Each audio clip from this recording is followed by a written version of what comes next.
Welcome to Fun Fashion Facts, the show where I tell you some fun fashion facts. Today we're going to be talking about tie-dyeing. I'm sure you know what tie-dyeing is, but basically it's a method of producing textile patterns by tying parts of the fabric to shield it from the dye.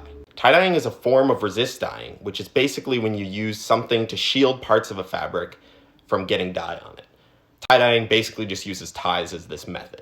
This type of tied resist dyeing was done by early civilizations all over the world. There's no exact timeline on this, but it's basically thought to have been developed alongside indigo cultivation.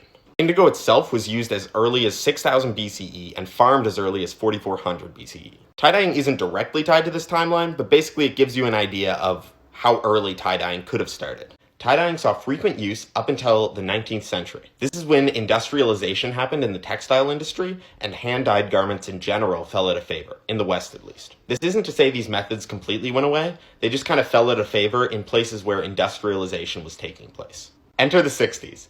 This is when we first saw what we think of when we think of modern day tie-dyeing, and it really took off. To this day, tie-dye has remained a symbol of the 60s counterculture.